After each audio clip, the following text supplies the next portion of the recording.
Market లో invest చేసి మీ డబ్బులు డబుల్ చేసుకోవాలనుకుంటున్నారా? సుందరరామిరెడ్డి గారి లైవ్ సెమినార్ కి అటెండ్ అవ్వండి. నమస్తే రమ్మగారు. నమస్తే జయ. ఏదైనా కొంచెం పెద్ద కథ చెప్తారండి? పూర్వం అంట ఉజ్జయిని నగరంలో ఆ సాగర్ దత్తుడు, బుద్ధవర్మ అని ఇద్దరు వ్యాపారస్తులు ఉండేవాళ్ళు. ఓకే. ఈ సాగర్ దత్తుడు సహజంగా ఆయన వ్యాపారం అయింది. బుద్ధదత్తుడు ఏంటంటే కొంచెం రాజకుటుంబానికి, బుద్ధవర్మ రాజకుటుంబానికి చెందిన వ్యాపారి. ఓకే. ఈ సాగర్ దత్తుడు సముద్రం మీద వ్యాపారం చేసేవాడు. ముందేదో మగపిల్లలు ఉన్నారు. ఈయన ప్రయాణం అవుతున్నప్పుడు వాళ్ళ ఆవిడ భార్య అప్పుడే నెల తప్పింది, ప్రయాణం అయిపోయాడు. అయితే సముద్ర మధ్యలో కొన్ని పడవలు ఒక చోట ఆపుకుని కలుసుకుంటారు కదా, ఆ కలుసుకున్నప్పుడు బుద్ధవర్మని కలుసుకున్నాడు. ఓకే. అప్పుడు ఏదో ఒక మాటల సందర్భంలో నీకెంత ఉంది, నాకెంత ఉంది, నువ్వెంత నేనెంత అని డిస్కషన్ పెట్టి నీకు నాకు ఆడపిల్ల మగపిల్లాడు పుడితే మన పిల్లలకి పెళ్ళిళ్ళు చేద్దామని చెప్పుకున్నారు. అప్పుడే డిసైడ్ చేసేసుకున్నారు. అప్పట్లో అలాగే జరిగేవి, పిచ్చి రోజులు కదా, మాట్లాడుకున్నారు. బాగానే ఉంది. అయితే ఏమైంది, మన సాగర్ దత్తుడు ఇంటికి వచ్చేసరికల్లా వాళ్ళ ఆవిడ మెడ నిండా మెడ మీద మెడలో ఒక మల్లెపూలు దండేసినంత పిల్లని ఎత్తుకొచ్చింది. అబ్బో ఎవరి మల్లిక అని అడిగాడు ఆయన. మన కూతురే, ఇప్పుడు మొన్న మీరు వెళ్ళాక పుట్టిన పాపాయి అని చెప్పింది. బాగుంది పిల్ల, ముద్దుగా. పిల్లకి మల్లిక అని పేరు పెట్టారు. మల్లె పువ్వులేనే చక్కగా ఉండేది. సరే ఏమైంది, మన ఇతను కూడా, మన బుద్ధవర్మ కూడా ఊరు చేరిపోయాడు. ఊరు చేరిపోతే ఏమైంది, ఈయన చెప్పాడు, వసే మరి పిల్లాడిని డెలివరీ అయిపోయింది కదా, పిల్లవాడిని ఎత్తుకురమ్మన్నాడు. పిల్లవాడిని ఎత్తుకురమ్మంటే వాడు ఒక కన్ను, ఒంటి కన్ను ఒక కన్ను మూసిపోయింది, గూని బావుండ్లా అస్థిపంజరంలా ఉన్నాడు పిల్లాడు. ఇదేంటి ఈ ఒంటెని కన్నావు అన్నాడు.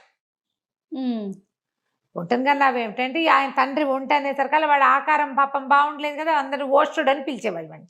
అయ్యో. ఓష్టం అంటే ఒంటె, గూని పిల్లవాడు. ఇంకా ఏవో పిల్లలు ఉన్నారు వాళ్ళకి, ఈ పిల్లాడు. అయితే ఊరంతా వాడిని అలాగే పిలిచేవాడు. ఇతను ఏమన్నాడు, వసే ఎలాగే నేనేమో సాగర్ దత్తుడితోటి పెళ్లి సంబంధం మాట్లాడాను, మన పిల్లాడికి వాళ్ళ పిల్ల నుంచి పెళ్లి చేస్తానని ఒప్పుకున్నాడు, ఇప్పుడు పిల్లాడు పుట్టాడని ఉత్తరం రాయాలి కదా అంటే రాయమని. పిల్లాడు పుట్టాడు అని ఉత్తరం రాస్తే మాకు ఆడపిల్ల పుట్టింది, పేరు మల్లికని పెట్టాం, పిల్ల బాగుందని చెప్పాడు. బాగుండేదని ఈయనేం చెప్తాడు, ఊరుకున్నాడు. ఊరుకున్నాక పిల్లాడికి ఒక 4-5 ఏళ్ళు వచ్చాక మన సాగర్ దత్తుడి దగ్గర నుంచి కొంతమంది ఈ ఊరు వస్తూ, ఏమంటే మా పిల్లని, మా సాగర్ దత్తుడు గారి పిల్లని మీ అబ్బాయికి ఇస్తామని ఒప్పుకున్నారట, మరేమోను పిల్లాడిని ఒకసారి చూసిరమ్మన్నారు, కాబోయే అల్లుడు అన్నారు. అనేసరికల్లా కాబోయే అల్లుడు లేడు, ఎక్కడికో వెళ్ళాడని చెప్పారు. చెప్తే ఈవిడేమంది, ఏమండి మనం మసిపూసి మారేడుకాయ చేద్దాం, పెళ్లి సంబంధం పోగొట్టుకుంటామా ఎక్కడైనాను, పిల్లాడిని అసలు చూపించద్దు కొన్నాళ్ల పాటు, పెద్దయ్యాక ఏదో ఒకటి చెప్పి చేద్దాం పెళ్ళి, ఈ లోపల స్నేహం పోగొట్టుకోవడం ఎందుకు, వ్యాపార సంబంధాలు ఉన్నాయి, పెళ్లి దాకా మన వ్యాపార బంధం ఇలా నిలబెట్టుకుందాం, రాబోయే లక్ష్మిని కాపాడుకోవాలి కానీ చెడగొట్టుకోకూడదు, పిల్లాడి మీద వాడికి చూపించకుండా ఏదో వేషం వేద్దామని చెప్పింది. 4 ఏళ్లకు ఒకసారి వచ్చారు, 8 ఏళ్లకు ఒకసారి వచ్చారు. 8 ఏళ్లకు వచ్చినప్పుడు ఏమన్నారు, మా పిల్లాడు తామ్రలిప్తి నగరంలో ఉన్నాడు, ఊళ్ళో లేడు, మేనమా దగ్గర వేదాధ్యయనం చేస్తున్నాడు అని చెప్పారు. పిల్లాడికి 14 ఏళ్ళకి వచ్చాక ఇంకోసారి వచ్చారు. వచ్చేసరికి అలా ఏమైంది, ఈసారి అన్నారు పిల్లాడు అక్కడే చదువుకుంటున్నాడంటే వాళ్ళు ఆశ్చర్యపోయారు. అదేమిటి 14వ ఏడు వచ్చింది, 8వ ఏడు వచ్చినప్పుడు మేనమామన్నారు, 8 నుంచి 14, 6 ఏళ్ళ వేదాధ్యయనం చేసి వాడేం చేస్తాడు, వ్యాపారం చేసుకోవాల్సిన వాడు, తండ్రి వ్యాపారంలోకి 12-14 ఏళ్ళ సరికి వ్యాపారంలో కుదురుకోవాలి, వ్యాపారం లేదు పాడు లేదు, ఏమిటో ఇలా చెప్తున్నారు ఏంటని పోయి ఇంటికి వెళ్ళి సాగర్ దత్తుడితో చెప్పారు. ఆయన అన్నాడు, అలా కుదరదు, ఎలాగైనా పిల్లాన్ని చూపించాల్సిందేనని చెప్పండి. పెళ్లి నుంచి చూపించలేదు కదా, చూపించలా, ఎన్నాళ్ళైంది చూడలేదు, పిల్ల పెళ్ళిడికి వచ్చేసింది, 14-15 ఏళ్ళు వచ్చినాయి, పిల్ల పెళ్లి చేసేయాలి, ఏమైనా సరే పిల్లాన్ని చూపించవలసిందేనని చెప్పమన్నారు. మళ్ళీ పోయారు వీళ్ళు ఆయన దగ్గర నుంచి, సాగర్ దత్తుడి దగ్గర నుంచి కొంతమంది దూతలు. ఏమిటండి తేపకో కబురు చెప్తారు, పిల్లేమో ఈడేరిపోయింది, మేము పెళ్లి చేసేయాలి, మీ అబ్బాయిని పిలిపించండి, మేము ఇక్కడే ఉంటాం, పిల్లాన్ని చూడకుండా వెనక్కి రావద్దని చెప్పారు, కావాలంటే తామ్రలిప్తి నగరానికి మేమే వెళ్తామన్నారు. అనేసరికి వీళ్ళకి గొంతుకి కాయడం పడింది, వెలక్కాయ పడింది గొంతులో. ఏం చేయాలి, బాగా ఆలోచించి భార్య అంది, అలా కాదండి, ఎవరో ఒక పిల్లాన్ని మన దగ్గర ఉన్న వాళ్ళల్లో కాస్త సలీసుగా బాగున్న వాడిని చూసి పిల్లకి ముడెట్టేద్దాం, ఏముంది ఓం పెళ్ళిళ్ళు, తర్వాత కాపురం మనవాడితో చచ్చినట్టు చేస్తుంది, ఎవరో ఒక పిల్లాన్ని చూపించమని. దొంగ మొహం. అక్కడి నుంచి ఏమైంది, ఈయన చూసుకున్నాడు, చూసాడు, అటు చూసి తన దగ్గర పాలనలో తన పోషణలో ఉన్నటువంటి కొన్ని బ్రాహ్మణ కుటుంబాల్లో చూస్తే కాస్త 1-2 ఏళ్ళు అటు ఇటుగా ఉఠావుగా ఉన్న ఒక పిల్లవాడిని సెలెక్ట్ చేసుకున్నాడు. వాడి పేరు యజ్ఞదత్తుడు. బ్రాహ్మల అబ్బాయి. వీళ్ళేమో వ్యాపారస్తులు, తెలిసిందే కదా. ఆ బ్రాహ్మడికి కబురు చేసి, ఓ నాయన, నాకు చాలా అత్యవసరమైన వ్యవహారం ఒకటి ఉంది, మీ అబ్బాయిని నాకు అప్పచెప్పు, నువ్వు జన్మంతా తినడానికి సరిపడా నీకు ఇస్తా. ఓకే. నీ పిల్లాడి భవిష్యత్తుకు వచ్చిన ఇబ్బంది లేదు, నీకు వచ్చిన ఇబ్బంది లేదు, నా పాలనలో ఉన్నావు, ఇన్నాళ్ళు నేనే నిన్ను పోషిస్తున్నాను అనేసరికి అలా బ్రాహ్మడు అన్నాడు, దాందేముందండి, మీకు ఏదైనా పని ఉంటే మేము కాదంటామా, ఇన్నాళ్ళుగా మా పోషణ చూస్తున్నారు మీరు, పిల్లాడిని పంపుతానని పిల్లాడిని అగ్నిదత్తుని పంపించాడు. పంపించి ఏం చెప్పాడు, ఒరే వీళ్ళు ఏం చెప్తే అది చెయ్యి, కాదు కూడదు అనబాక, వాళ్ళ అబ్బాయిగా చెలామణి అవమన్నా సరే నువ్వు అయిపోవాల్సిందే. ఒప్పుకున్నాడు అగ్నిదత్తుడు. ఇక రాగానే వీళ్ళేం చేశారు, ఆ ఊరు నుంచి వచ్చారు కదా ఉజ్జయిని నుంచి, ఆ ఉజ్జయిని నుంచి వచ్చిన దూతలకి అగ్నిదత్తుని చూపించారు. వాళ్ళేమో చక్కగా పొడుగ్గా తెల్లగా పండల్లే ఉన్న పిల్లాడిని చూసి, అబ్బో ఎంత బాగున్నాడు, మల్లికమ్మకి సరైన ఈడు జోడు, లక్షణంగా ఉన్నాడు అని చాలా సంతోషించారు. పెళ్ళన్నారు. పెళ్ళనగానే వీళ్ళేం ఆలోచించారు, ఇప్పుడు ఏం చేయాలి ఆలోచించి, సరే ఓ పని చేద్దామని ఈ పిల్లాడినే పెళ్లి కొడుకుని చేసి ఆ దూతల చేతికిచ్చి పంపించారు ఈ అగ్నిదత్తుడిని. అయితే ఏం చేశారు, వీడితో పాటు ఆ గూనివాడిని కూడా పంపించారు, అసలు పిల్లాడిని కూడా. వీడికి ఈ పిల్లాడికి పెళ్లి కొడుకు సామాన్లన్నీ గూనివాడి చేతికిచ్చి వాడికి బ్రాహ్మడి వేషం, వీడికి పెళ్లి కొడుకు వేషం వేశారు. బ్రాహ్మణ అబ్బాయిని పెళ్లి కొడుకుని చేసి అసలు పెళ్లి కొడుకుని బ్రాహ్మణ్ణి చేశారు. చేసి సామాన్లు చేతికిచ్చి, ఒరే ఈ పిల్లాడి కుర్రాడు ఎవరిని పెళ్లి చేసుకుంటాడో అది నీ పెళ్ళం, నిన్నే చూపిస్తే వాళ్ళు నీకు పిల్లలు ఇవ్వరు కాబట్టి నీకు బదులుగా వీడిని చూపిస్తున్నావు అంతే, ఇది మనసులో పెట్టుకోమని చెప్పారు. ఈ గూనివాడికి పెళ్లి చేసుకోవాలని ఉంది, ఈడు వాళ్ళందరికీ పెళ్ళిళ్ళు అయిపోతున్నాయి, వీడికి పెళ్లి చేసుకోవాలని, దానికి పెళ్ళి అయ్యే మార్గం లేదు, ఎలాగోలాగా చక్కటి పెళ్ళి వస్తుందంటే మనకేం నష్టం, సరేనన్నాడు. అందరూ కలిసి పోయారు. ఆ దూతలతో కొంతమంది సైన్యాన్ని, కొంతమంది చుట్టుపక్కలని ఇచ్చి పంపించారు. పెద్దగా చుట్టుపక్కల కాదు, సేవకులు సహాయకులను ఇచ్చి పంపారు.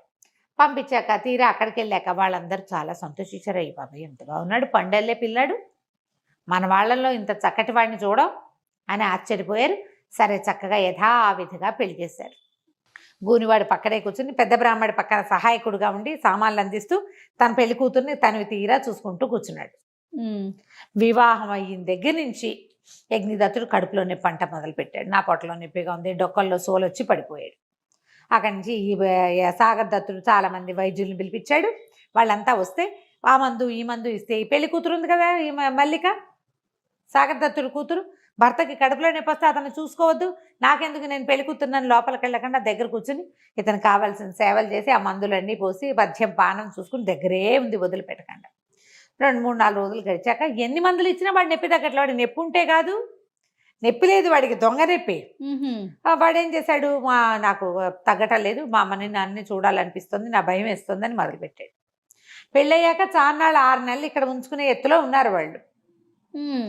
ఇక్కడ 6 నెలలు ఎక్కడ, వారం కూడా ఉండేలాగా లేడు. మా ఇంటికి వెళ్ళిపోతా అంటే ఆ వైద్యుల్లో పెద్ద ఆయన ధన్వంతరి గారు అన్నాడు, పిల్లవాడిని ఇంటికి పంపించేసేయండి, 10 రోజులు ఉండొచ్చి కాస్త పొట్ట నొప్పి అది తగ్గాక మళ్ళీ పిలిపించుకుందాం రామన్ నగర్కి, కాస్త అమ్మని నాయన్ని చూస్తే పిల్లవాడు స్వస్థత చెందుతాడు, చిన్నపిల్లాడే, చిన్నవాడు కదా, కడుపులో నొప్పి ఎక్కువ వచ్చేసరికల్లా బెంగ పెట్టుకున్నట్టున్నాడు, అందుకే తగ్గడం లేదు, నాకు ఒళ్ళు జ్వరంగా ఉందంటాడు. ఎంతసేపు జ్వరం చూస్తే ఏమి ఉండదు, నాకు జ్వరం అంటాడు, తిండు.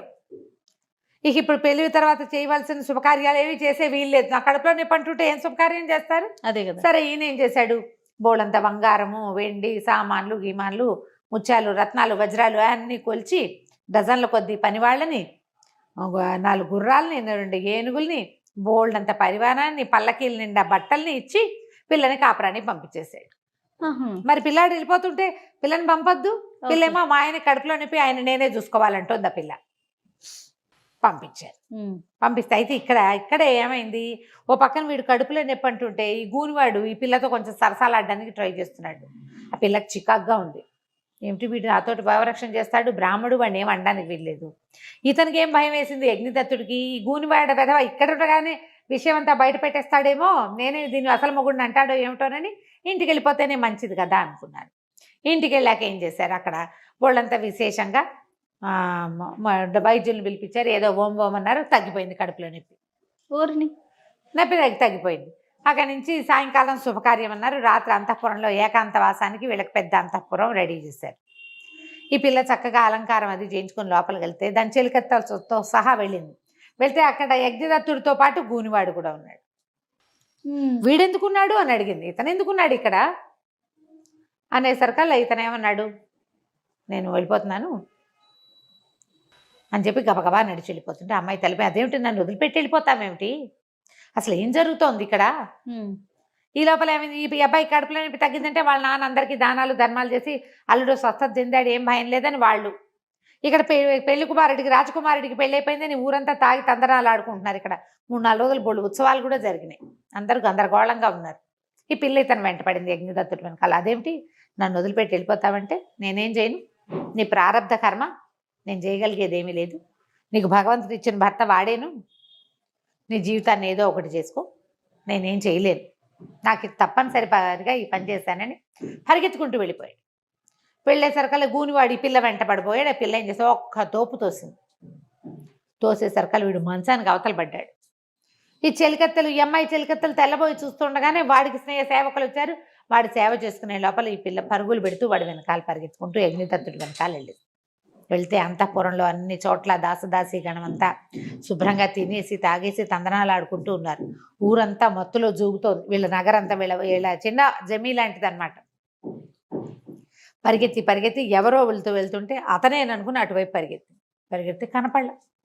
అయితే అక్కడ ఈ జనాలంతా తాగేసి ఉన్నారు కదా. ఒక కాపాలికుడు, ఒక ఆయన బోల్డన్ని సామాన్లన్నీ చుట్టుపక్కల పెట్టుకుని తాగేసి పడిపోయినాడు. ఈ అమ్మాయి అటు ఇటు చూసి ఏం చేసింది, గబగబా తన నగలన్నీ మూట కట్టేసింది. పైన ఇట్లా ఉత్తరీయము అవి ఓళ్ళని ఉంటాయి కదా, ఇలా మేలు ముసుగు, ఆ ముసుగులో మూట కట్టి రొంటిని పెట్టుకుని ఆ కాపాలికుడి బట్టల్లో నుంచి 2 కాపాలిక వస్త్రాలు అంటే ఎర్రటి బట్టలు, తర్వాత తల మీద కట్టుకునే ఒక ఎర్రగుడ్డ తీసుకుని చకచక కాపాలిక వేషం వేసేసుకుంది. తన రాజు ఇలాగా ఖరీదైన బట్టల్లో ఉంటే డబ్బును వాళ్ళ అమ్మాయిని తెలిసిపోతుంది కదా. అందుకని ఆ బట్టల్లో మెల్లిగా నడవటం మొదలుపెట్టింది. రాత్రి సాయంకాలం చక్కగా సుష్టుగా భోజనం చేసింది. ఇప్పుడు బెంగతోటి నిద్ర రావట్లా, ఏడుపు వచ్చేస్తుంది. మొగుడిని వెతుక్కుంటుంది. మరి ఇంకేం చేస్తుంది, వాడు వివాహం అయింది, కొద్ది రోజులు కలిసే ఉన్నారు, వీడే తన భర్తని ఫిక్స్ అయ్యింది. ఇప్పుడు ఎవడో గూనివాడితో ఉండమంటే ఎలా ఉంటుంది. వెతుక్కుంటూ వెళ్ళటం మొదలుపెట్టింది. ఈ వెళ్ళి ఒక తెల్లవారేసరికల్లా ఒక బ్రాహ్మణాగ్రహారంలో ఒక వాకిట్లోకి చేరింది.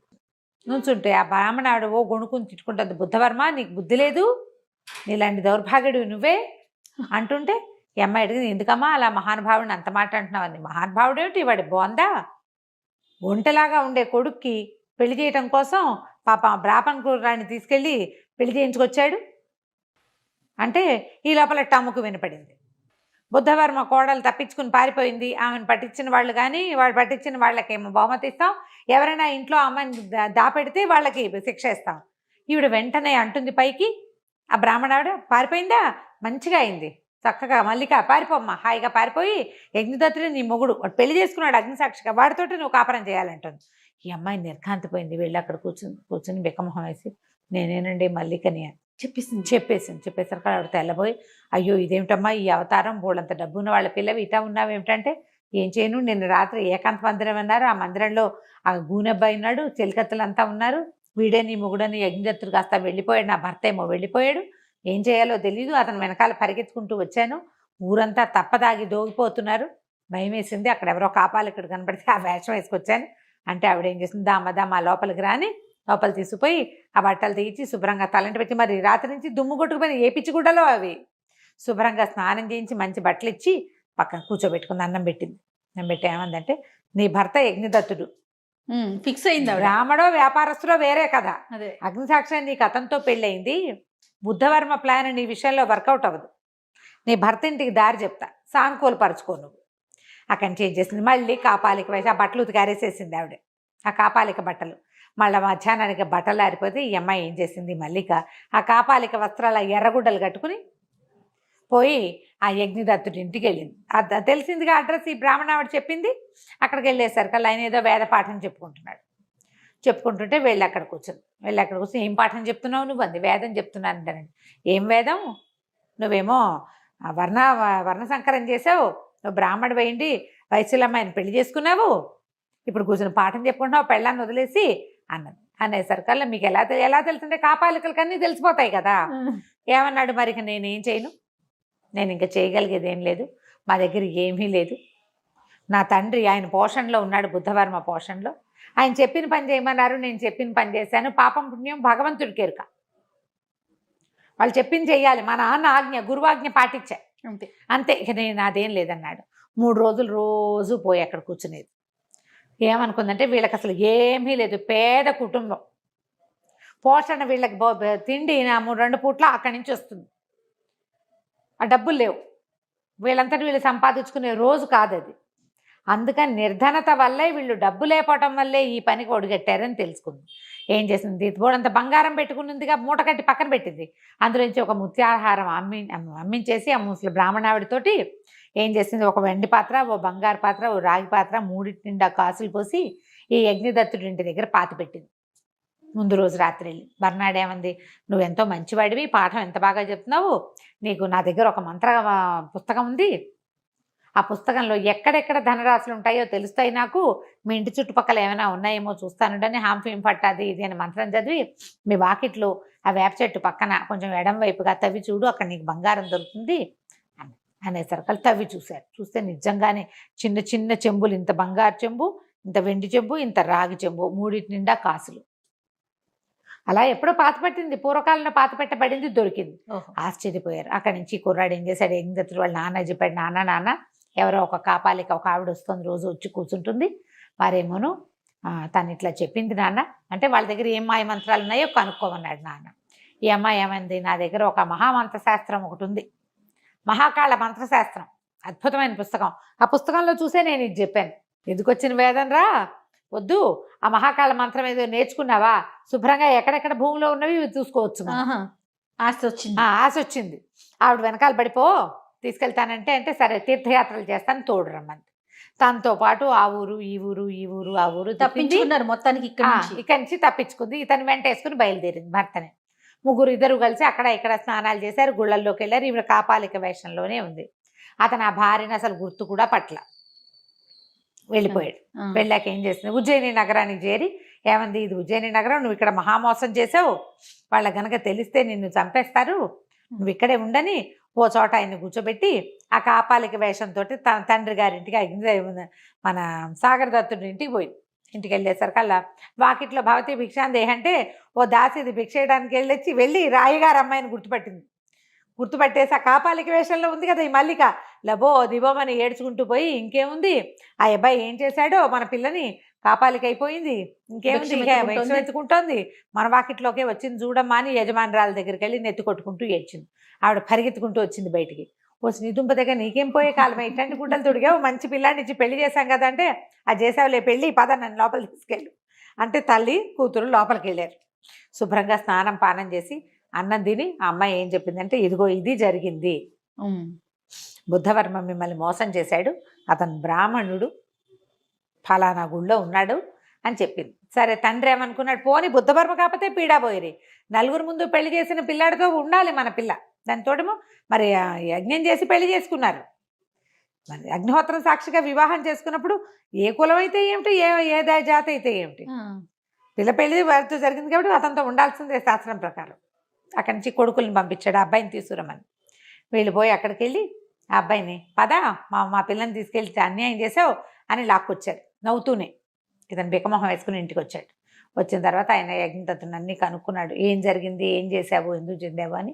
నాయన మా పిల్ల నీ కోసం కాపాలిక వేషం అయితే ఆ ఊర్లన్నీ నడిచి తిరిగి ఇంటికి వచ్చింది, ఇంకో రకంగా చేస్తే బుద్ధవర్మకు తెలిసిపోయేది, రాజుగారి ద్వారా నేను కబురు చేస్తాను, ఇంకో రకంగా అయితే తెలిసేది, అతను ఏం చేసేవాడో వీళ్ళని బయటికి రహస్యం బయటపడకుండా చంపేసినా చంపేయచ్చు, ఇంతకు తెగించిన వాళ్ళు అది తెగించరా. అవును. అక్కడి నుంచి రాజుగారి దగ్గరికి తీసుకుపోయారు ఇద్దరిని, పిల్లాన్ని. ఇలా జరిగింది, బుద్ధవర్మ నేను మేము ఇట్లా మాట్లాడుకున్నాం, ఆ పిల్లవాడికి ఏమో వాళ్ళ అబ్బాయి గూనిగా ఉన్నాడు, ఆ విషయం మాకు ముందే చెప్తే సరిపోయేది, ఇష్టం ఉంటే పిల్లని ఇచ్చేవాడిని, లేకపోతే లేదు. ఇట్లా వేరే వాళ్ళని మనకు వర్ణసంకరం చేసి రాముల అబ్బాయితో మా పిల్లకి పెళ్లి చేశారు. ఆ అబ్బాయి ఏమో వాళ్ళని కాదని లేక పెళ్లి చేసుకున్నాడు అనేసరికల్లా రాజుగారి పిల్ల తెలివికి ఆశ్చర్యపోయి భలే బాగా చేసింది, మొత్తాన్ని భర్తను సాధించుకుంది, వివాహం చేసుకున్న భర్తని నిలబెట్టుకునేందుకు ప్రయత్నం చేసింది ఆ పిల్ల. అది నా కర్మింతే ఏడుస్తూ నాన్న దగ్గరికి రాలేదు, పోనీ ఆ ఊని అబ్బాయిని భర్తగా అంగీకరించలేదు. భగవంతుడికి విలువ ఇచ్చింది, భగవంతుడు ఇచ్చిన బాంధవ్యానికి విలువ ఇచ్చి అతను వెనకాలబడి ఇన్ని రోజులు నడిచి మళ్ళీ పుట్టింటికి చేరిందని. సరే రాజుగారు వెంటనే బుద్ధవర్మకి ఒక కాగితం పంపించి, నువ్వు చేసిన పని బాగుండలేదు, మీ వాడికి తగిన పిల్లని మీ దాంట్లో చేసుకో, వీళ్ళ జోలికి రావద్దని యజ్ఞదత్తుని వీళ్ళతో పాటే ఉంచుకున్నారు. హాయిగా సుఖంగా ఉన్నారు మల్లిక యజ్ఞదత్తుడు. అతను తన బ్రాహ్మణ్యాన్ని వదిలిపెట్టుకోలేదు, ఈ అమ్మాయి చక్కగా భర్తని వదిలిపెట్టుకోలేదు. కథ కంచికి మనం ఇంటికి. నమస్తే. నమస్తే. సుమన్ టీవీలో మీ పర్సనల్ అండ్ బిజినెస్ ప్రమోషన్స్ కోసం కింది నెంబర్కి కాంటాక్ట్ చేయండి.